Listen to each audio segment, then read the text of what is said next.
Salve galerinha, aqui é Maristela HT.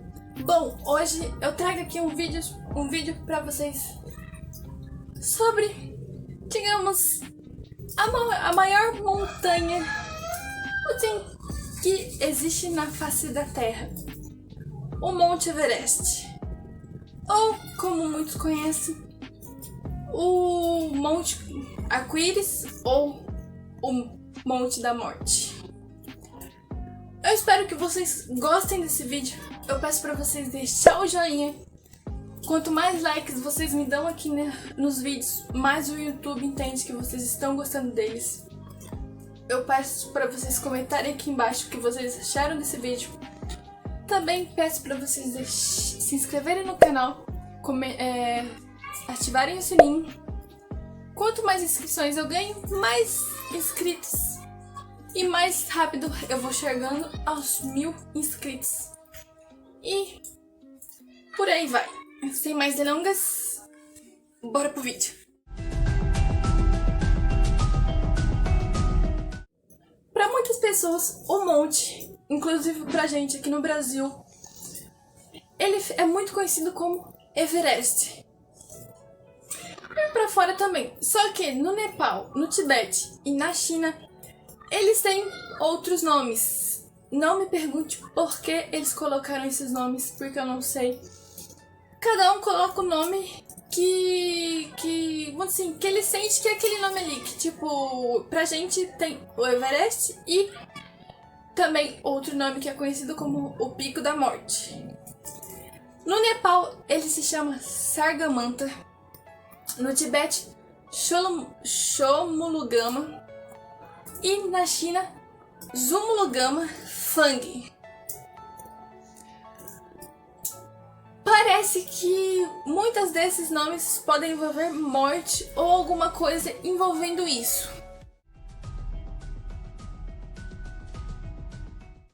O Himalaia, ele está a origem do Himalaia está tecnicamente envolvendo várias coisas, porque ele surgiu há muitos anos atrás, lá bem atrás, nos 50 mil anos, 100 mil anos atrás.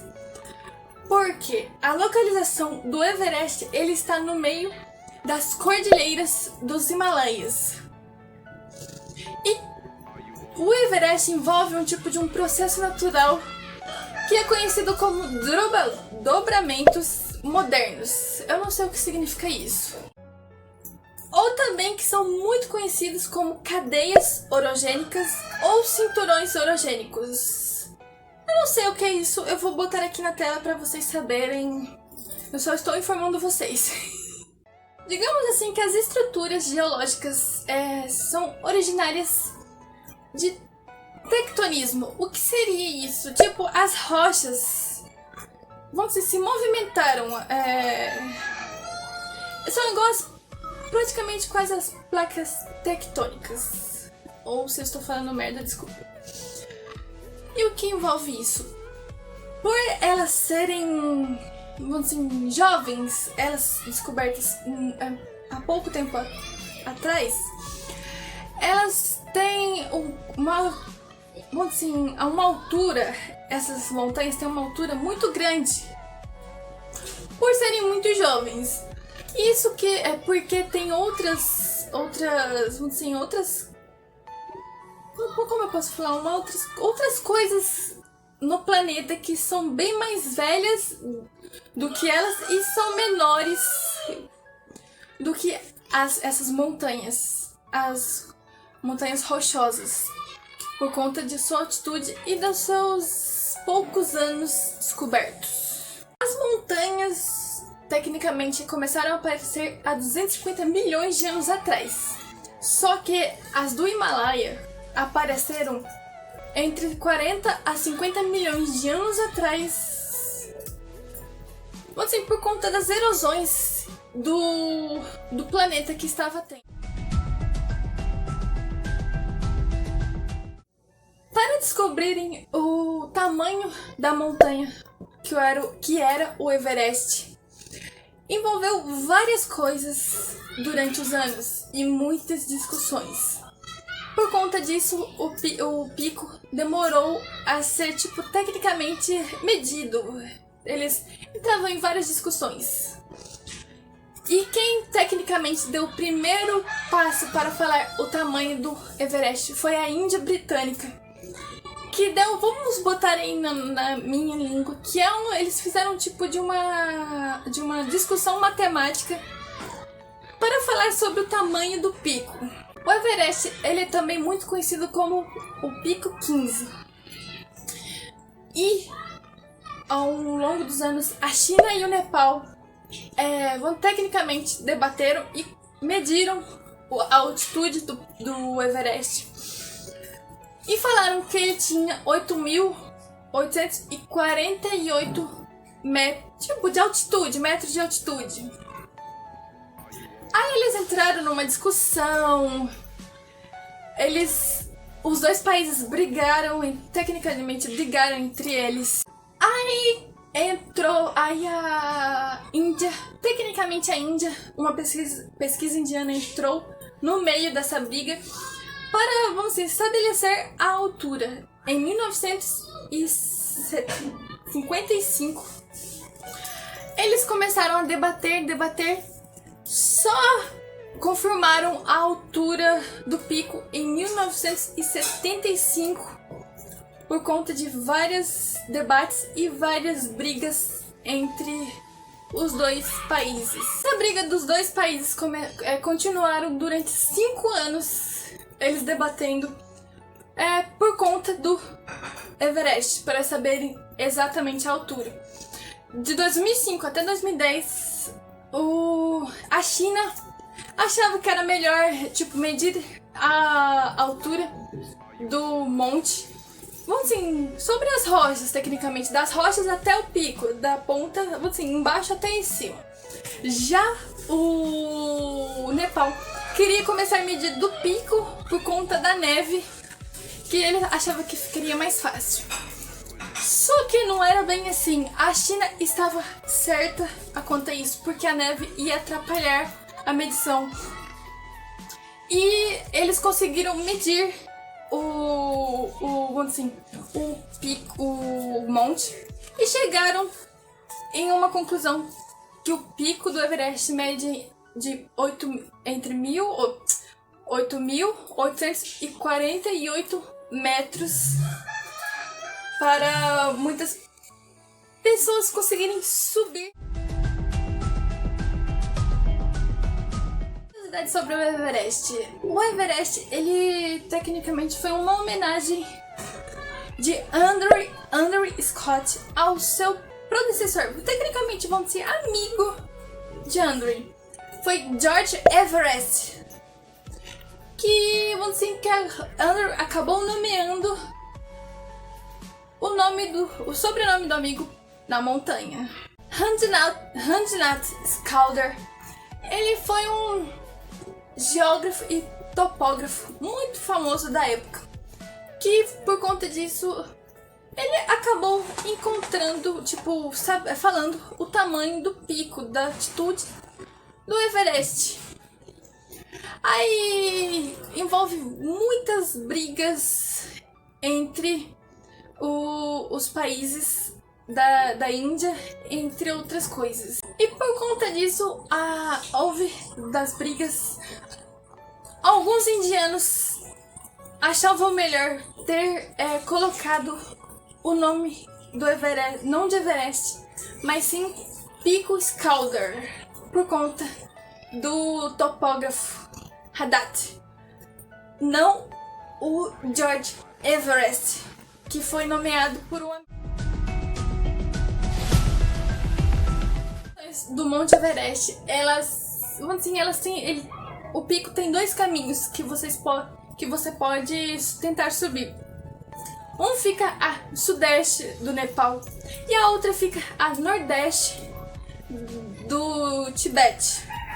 Só que contando essas duas que, tipo, tecnicamente são as mais fáceis, tem outras 13 rotas que também dão para subir o pico, mas tecnicamente são um pouquinho mais difíceis de você conseguir chegar até o pico do Everest. Edmund Hillary e Tenzing Norgay utilizaram a rota sudeste em 1953 para conseguir subir até o pico. Só que a rota que eles escolheram não foi um tanto quanto planejada. Eles acabaram subindo por contas políticas, coisas políticas, para conseguir subir até o pico. E também por causa que a fronteira do Tibete, que dava para conseguir subir, eles acabaram bloqueando o Tibete, fechou a fronteira. E em 1949, e ninguém poderia mais passar por essa fronteira. Tecnicamente, os imigrantes, aí eles escolheriam ou a rota sudeste ou iam por uma das 13 rotas mais difíceis. A estimativa de quantas pessoas tentam subir ao pico são muitas. Só que depois que abriram a fronteira em 2006, tecnicamente 8.030 pessoas tentaram subir até o pico para tentar se aventurar. Só que teve um pequeno detalhe. Dessas 8.030, 212 não conseguiram completar o percurso. Ou eles conseguiram subir até o pico, só que na volta eles acabaram morrendo congelados por conta das fortes nevascas que davam lá em cima do pico, ou também no acampamento, porque às vezes dá muita nevasca inesperada, dá tempestades de neve. Eles estimam que de 100% de pessoas que sobem ou coisa, 56% não conseguem, vamos dizer, acabar o percurso dessa, vamos dizer, dessa aventura congelada.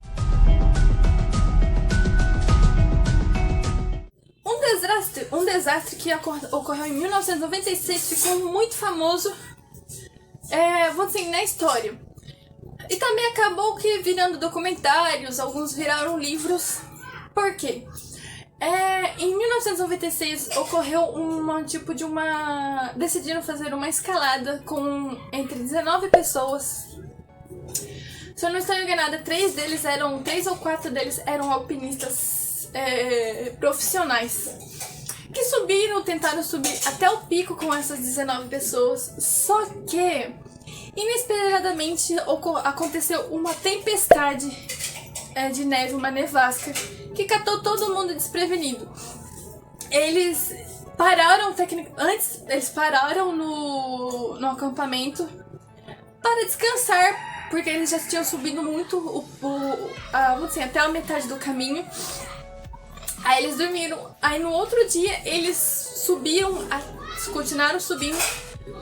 Alguns visitantes, os alpinistas menos experientes, começaram a sentir os defeitos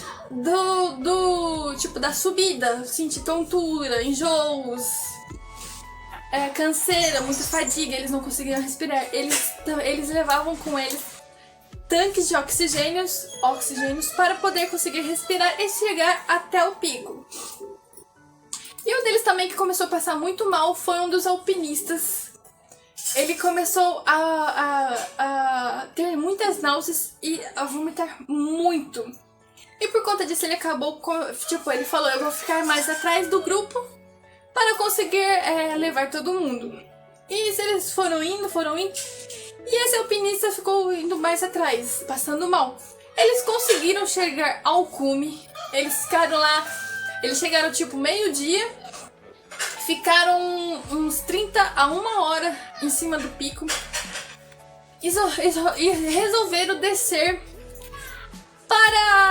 para poder chegar ao acampamento para eles descansarem. Só que eles continuaram descendo e eles perceberam, os outros alpinistas profissionais perceberam que o amigo deles não estava com eles mais. Eles acharam que ele teria se perdido ou teria voltado para o acampamento.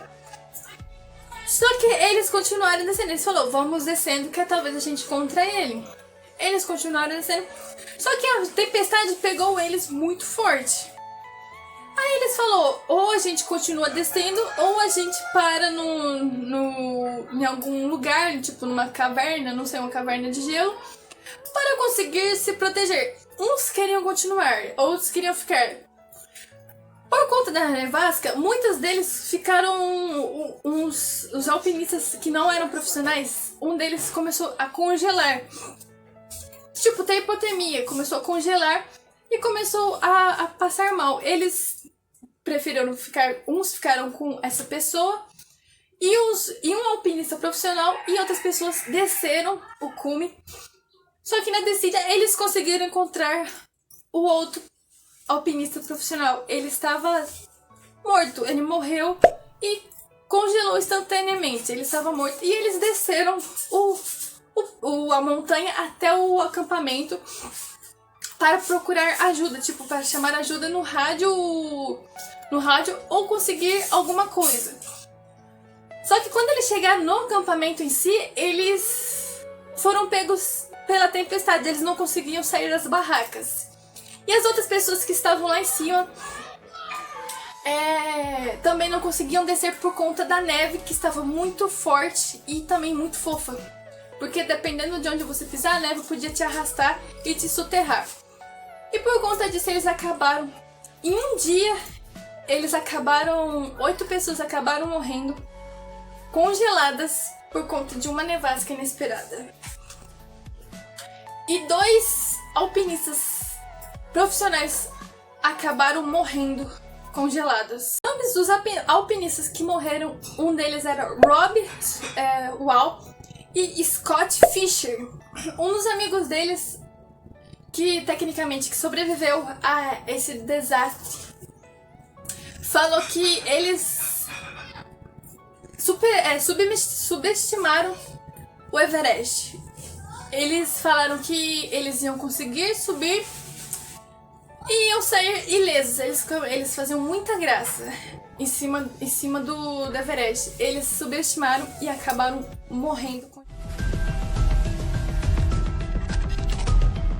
As mortes que envolvem, tipo, o Everest, que ficaram famosas, cada vez mais eles falam das mortes e dos corpos que estão no monte.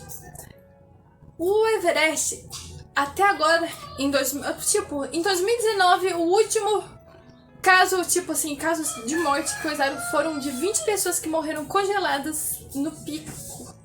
O pico ou na montanha em si, subindo ou descendo a montanha, por conta de muito frio ou de outras coisas que acarretaram a morte das pessoas. O Everest, ele está conhecido como o pico mais mortal dos tempos, porque até agora ele conseguiu matar 807 pessoas, só o Everest, tirando as outras montanhas do Himalaia, que também são mortais, tanto quanto o Everest, que mataram de 20 a 30 alpinistas ao ano. Só que o Everest, ele é tão famoso que você vai lá, dependendo dos lugares que você passa, você vê os corpos das pessoas que tentaram subir e elas estão congeladas. Muitos estão conservados ainda por causa do gelo, outros estão soterrados. O corpo mais famoso em si é o corpo de um indiano. E também ele é conhecido como, eu acho que é sapatos verdes ou calças verdes. Desculpem coisa, que eu esqueci o nome. Eu não estou zoando ele.